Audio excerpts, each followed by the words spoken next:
we continue our study in the book of Esther, I want to take several days and talk to you about the seeds of loyalty and integrity.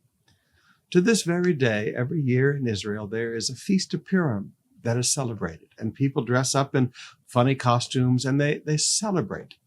And it all began here in the book of Esther.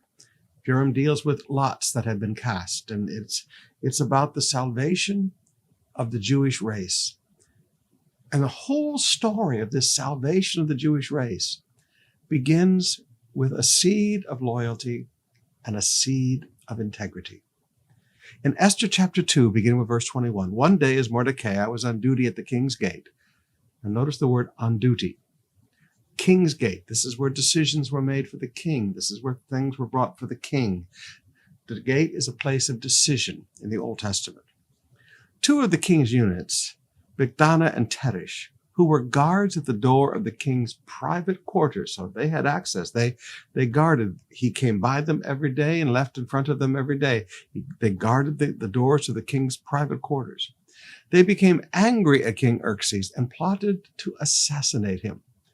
Now, there's always people that are close to leadership that want to get angry. And it doesn't mean that they're right. It just means that they had an attitude issue. But when Mordecai heard about the plot and gave the information to Queen Esther, she then told the king about it and gave Mordecai credit for the report. When an investigation was made and Mordecai's story was found to be true, the two men were impaled on a sharpened pole. This was all recorded in the book of the history of King Xerxes' reign.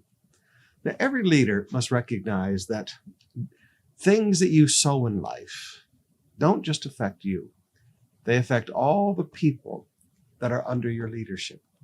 Mordecai was a leader among the Jewish people.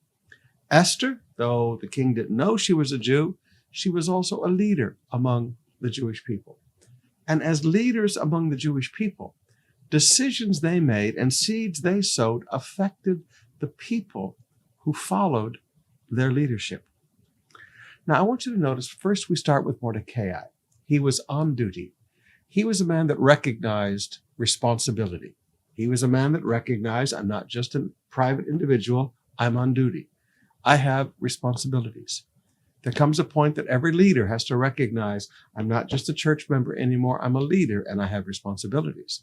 There comes a time that every young pastor has to recognize, I'm not just a young person in the church anymore, I'm a leader. I have responsibilities. I'm on duty.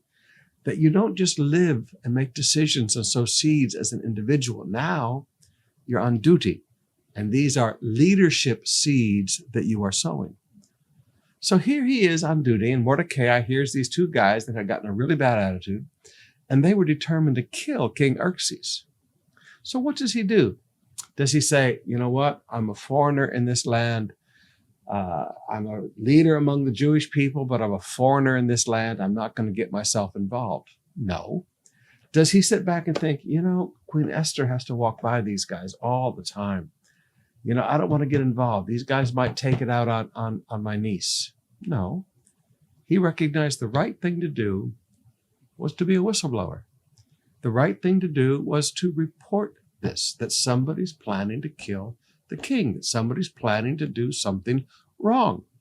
So he reports it. He reports it the only place he knew to report it, which would be to Queen Esther. He's concerned about her safety also. Now then Queen Esther takes the report and takes it to the king. Now, you could say, well, Pastor Sumrall, that's not fair. Well, there was an investigation made. The scripture says an investigation was made.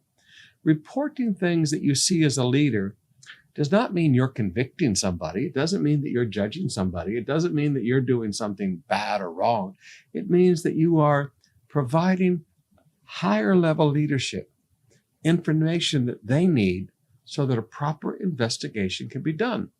And if it's just something that you misheard, well, then fine. That will all come out in the investigation. But if it's true, then forgive me. It's not your fault that they got impaled on the pole. It's their fault because they made the decisions. So don't let people put guilt on you because you reported something that was wrong. But I want you to also notice we have a seed of loyalty sown by Mordecai, and then we have a seed of integrity sown by Queen Esther. When she goes before the king, the scripture says she gave Mordecai the credit. Verse 22, and gave Mordecai credit for the report. Now later on, and we'll unfold this over the next few days, later on as this seed grew up and flourished and produced a harvest, if she had not given Mordecai credit, he would have died. If she had not given Mordecai credit, the Jewish race would have still been assassinated and wiped out throughout the whole kingdom. So it took not only a seed of loyalty, it took a seed of loyalty combined with a seed of integrity to save the nation of Jews.